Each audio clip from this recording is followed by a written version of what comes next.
ನಮಸ್ಕಾರ ಸ್ನೇಹಿತರೆ, ಹೇಗಿದ್ರೆ ಎಲ್ಲರೂ welcome back to the channel Deeparadhya vlogs Kannada. So ಇವತ್ತು ಬೆಳಗ್ಗೆಯಿಂದ ನನ್ನ ವ್ಲಾಗನ್ನು ಸ್ಟಾರ್ಟ್ ಮಾಡ್ತಾ ಇದ್ದೀನಿ.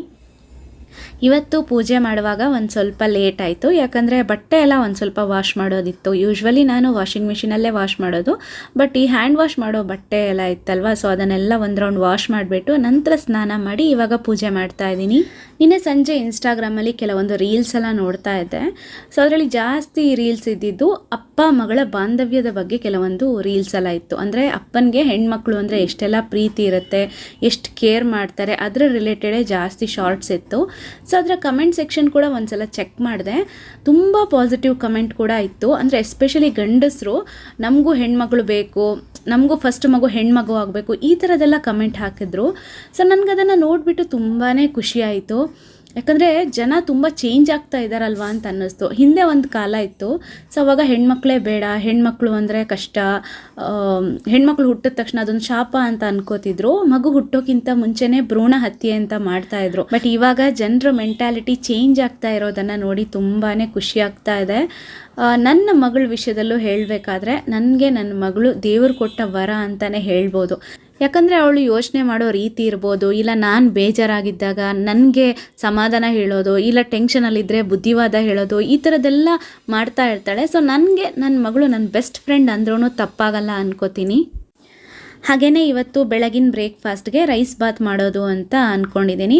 ಸೊ ಇದಕ್ಕೆ ಮೊದಲಿಗೆ ಒಂದು ಮಸಾಲೆನ ರೆಡಿ ಮಾಡ್ಕೋಬೇಕು. ಒಂದು ಮಿಕ್ಸಿ ಜಾರ್ಗೆ 1 ಹಿಡಿಯಷ್ಟು ಕೊತ್ತಂಬರಿ ಸೊಪ್ಪು, ಸ್ವಲ್ಪ ಪುದೀನ, ಖಾರಕ್ಕೆ ಅನುಗುಣವಾಗಿ ಹಸಿರು ಮೆಣಸಿನ್ಕಾಯಿ, ಜಿಂಜರು, ಆಮೇಲೆ 8 ರಿಂದ 10 ಬೆಳ್ಳುಳ್ಳಿ ಎಸ್ಲು, ಒಂದು ಸ್ವಲ್ಪ ಟೊಮ್ಯಾಟೊ, ಚಿಕ್ಕ ಪೀಸಷ್ಟು ಚಕ್ಕೆ, ಹಾಗೆಯೇ ಒಂದು ಸ್ವಲ್ಪ ಸೋಂಪು, ನೀರು, ಇದಿಷ್ಟನ್ನು ಹಾಕ್ಕೊಂಡು ನುಣ್ಣಗೆ ರುಬ್ಕೊಳ್ಳಿ.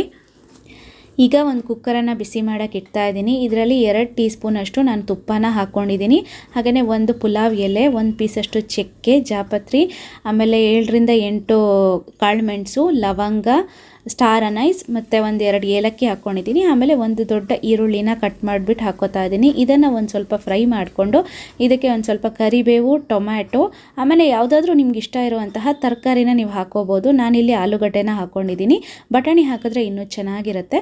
ಸೊ ಇದನ್ನು ಇನ್ನೊಂದು ರೌಂಡ್ ಚೆನ್ನಾಗಿ ಫ್ರೈ ಮಾಡ್ಕೊಳ್ಳಿ. ನಂತರ ನಾವು ಮಾಡ್ಕೊಂಡಿರುವಂತಹ ಮಸಾಲೆ ಇರುತ್ತಲ್ವ, ಅದನ್ನು ಹಾಕ್ಕೊಂಡು ಚೆನ್ನಾಗಿ ಮಿಕ್ಸ್ ಮಾಡಿಕೊಂಡು ರುಚಿಗೆ ತಕ್ಕಷ್ಟು ಉಪ್ಪು, ಹಾಗೆಯೇ 1 ಟೀ ಸ್ಪೂನಷ್ಟು ಪೆಪ್ಪರ್ ಪೌಡರನ್ನು ಹಾಕೋತಾ ಇದ್ದೀನಿ. ಇದನ್ನು ಅಷ್ಟೇ ಒಂದು ರೌಂಡ್ ಮಿಕ್ಸ್ ಮಾಡಿಕೊಂಡು ನಂತರ ವಾಶ್ ಮಾಡ್ಕೊಂಡಿರುವಂತಹ ರೈಸ್ ಇದನ್ನು ಹಾಕಿ ನೀರನ್ನು ಹಾಕ್ಕೊಂಡು 1-2 ವಿಷಲ್ ಕೂಗಿಸ್ಕೊಂಡ್ರೆ ನಮ್ಮ ರೈಸ್ ಬಾತ್ ರೆಡಿ ಆಗುತ್ತೆ.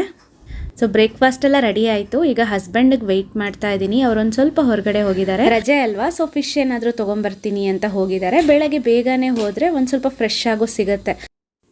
ಹಾಗೆಯೇ ಇವಾಗ ಹಾಲನ್ನು ಕುದಿಯೋಕೆ ಇಟ್ಟಿದ್ದೀನಿ, ಹಾಗೆಯೇ ಮೊಟ್ಟೆ ಕೂಡ ಬೇಯಕ್ಕೆ ಇಟ್ಟಿದ್ದೀನಿ. ಸೊ ಹಾಗೆಯೇ ಮಧ್ಯಾಹ್ನ ಅಡುಗೆನೂ ಇವಾಗಲೇ ಮಾಡಿಬಿಡಬೇಕು, ಬಿಕಾಸ್ ಮಧ್ಯಾಹ್ನ ಒಂದು ಸ್ವಲ್ಪ ಹೊರಗಡೆ ಹೋಗೋಕ್ಕಿದೆ. ನಾನು ಲಾಸ್ಟ್ ಬಾಲ್ಕನಿ ಮೇಕೋವರ್ ಅಂತ ವಿಡಿಯೋ ಮಾಡಿದ್ದಲ್ವಾ, ಸೊ ಅದಕ್ಕೆ ಸೆರಾಮಿಕ್ ಪಾಟ್ಸ್ ಎಲ್ಲ ನಾನು ಒಂದು ಹೋಲ್ಸೇಲ್ ಇದರಿಂದ ತೊಗೊಂಬಂದಿದ್ದು. ಸೊ ಅಲ್ಲೇನಂದರೆ ಅವರು ಹೇಳಿದರು ನೆಕ್ಸ್ಟ್ ಮಂತ್ ಈ ಮಣ್ಣಿನ ಪಾತ್ರೆಗಳದೆಲ್ಲ ಸೇಲೆಲ್ಲ ಇದೆ ಅಂತ ಹೇಳ್ತಾಯಿದ್ರು. ಸೊ ಅದಕ್ಕೆ ಹೋಗೋಣ ಅಂತ ಅಂದ್ಕೊಂಡಿದ್ದೀವಿ. ನನ್ನ ಹತ್ರ ಆಲ್ರೆಡಿ ಮಣ್ಣಿನ ಪಾತ್ರೆ ಇದೆ, ಬಟ್ ಈ ಬ್ಲ್ಯಾಕ್ ಕಲರದ್ದು ಬರುತ್ತಲ್ವಾ, ಇವಾಗ ನಾರ್ಮಲ್ ನನ್ನ ಹತ್ರ ಇರೋದು ಈ ಮಣ್ಣಿಂದು ಕಲರ್ದೇ ಇದೆ, ಬಟ್ ಬ್ಲ್ಯಾಕ್ ಕಲರ್ದು ಬಂದರೆ ಈ ವಿಡಿಯೋ ಮಾಡೋವಾಗೆಲ್ಲ ಚೆನ್ನಾಗಿ ಕಾಣಿಸುತ್ತೆ ಅಂತ ತೊಗೊಂಬರೋಣ ಅಂತ ಅಂದ್ಕೊಂಡಿದ್ದೀವಿ. ಈಗ ಮೀನಿಗೆ ಮಸಾಲೆನ ರೆಡಿ ಮಾಡ್ಕೋತಾ ಇದ್ದೀನಿ. ಸೊ ಒಂದು ಸ್ವಲ್ಪ ಚಿಲ್ಲಿ ಪೌಡ್ರು, ಆಮೇಲೆ ಹಳದಿ, ಉಪ್ಪು, ಶುಂಠಿ ಬೆಳ್ಳುಳ್ಳಿ ಪೇಸ್ಟು, ಮೊಟ್ಟೆ, ಹಾಗೆಯೇ ಒಂದು ಸ್ವಲ್ಪ ಹುಳಿ ನೀರು, ಇದಿಷ್ಟನ್ನು ಹಾಕ್ಕೊಂಡು ಚೆನ್ನಾಗಿ ಮಿಕ್ಸ್ ಮಾಡಿಕೊಂಡು ಮೀನಿಗೆ ಮಸಾಲೆ ಹಾಕ್ಬಿಟ್ಟು ಎತ್ತಿಟ್ಕೊಂಡ್ರೆ ಆಯಿತು. ಆಮೇಲೆ ಬೇಕಾದಾಗ ಫ್ರೈ ಮಾಡ್ಕೋಬೋದು. ಅದಾದಮೇಲೆ ಇವಾಗ ಟೊಮೆಟೊ ಸಾರಿಗೆ ರೆಡಿ ಮಾಡ್ಕೋತಾ ಇದ್ದೀನಿ. ಒಂದು ಪಾತ್ರೆಯಲ್ಲಿ ಒಂದು ಸ್ವಲ್ಪ ನೀರು ತೊಗೊಳ್ಳಿ. ಇದಕ್ಕೆ ಈರುಳ್ಳಿ, ಹಸಿರು ಮೆಣಸಿನ್ಕಾಯಿ, ಆಮೇಲೆ ಟೊಮ್ಯಾಟೊ, ಕೊತ್ತಂಬರಿ ಸೊಪ್ಪು, ಹುಳಿ ನೀರು, ಆಮೇಲೆ ಕರಿಬೇವು, ಉಪ್ಪು, ಅರಿಶಿನ, ರಸಂ ಪೌಡ್ರು, ಇದಿಷ್ಟನ್ನು ಹಾಕ್ಕೊಂಡು ಇದನ್ನು ಚೆನ್ನಾಗಿ ಕೈಯಲ್ಲೇ ಈ ಥರ ನುಡುಕಿ ಉಚ್ಕೋಬೇಕು. ಚೆನ್ನಾಗಿ ಈ ಥರ ಮಿಕ್ಸ್ ಮಾಡಿಕೊಂಡು ನಂತರ ಅದನ್ನು ಕುದಿಸ್ಕೊಂಡು ಕೊನೆಯಲ್ಲಿ 1 ಟೀ ಸ್ಪೂನಷ್ಟು ಬೆಲ್ಲದ ಪೌಡ್ರು, ಆಮೇಲೆ ಒಗ್ಗರಣೆ ಹಾಕ್ಕೊಂಡ್ರೆ ನಮ್ಮದು ಟೊಮೆಟೊ ಸಾರು ರೆಡಿ ಆಗಿಬಿಡುತ್ತೆ. ಹಾಗೆಯೇ ಇವಾಗ ಮೀನನ್ನು ಫ್ರೈ ಮಾಡ್ಕೋತಾ ಇದ್ದೀನಿ. ಇದಕ್ಕೆ ರವೆನ ತೊಗೊಂಡಿದ್ದೀನಿ, ಚಿರೋಟಿ ರವೆ ಅಂತ ಹೇಳ್ತಾರಲ್ವ ಅದು. ಹಾಗೆಯೇ ಇದಕ್ಕೆ ಒಂದು ಸ್ವಲ್ಪ 1/4 ಟೀ ಸ್ಪೂನಷ್ಟು ಉಪ್ಪನ್ನು ಮಿಕ್ಸ್ ಮಾಡ್ಕೊಂಡಿದ್ದೀನಿ. ನಂತರ ನೋಡಿ ಈ ಥರ ಫಿಶನ್ನು ಇದರಲ್ಲಿ ಡಿಪ್ ಮಾಡಿಬಿಟ್ಟು ಫ್ರೈ ಮಾಡ್ಕೊಂಡ್ರೆ ಆಯಿತು.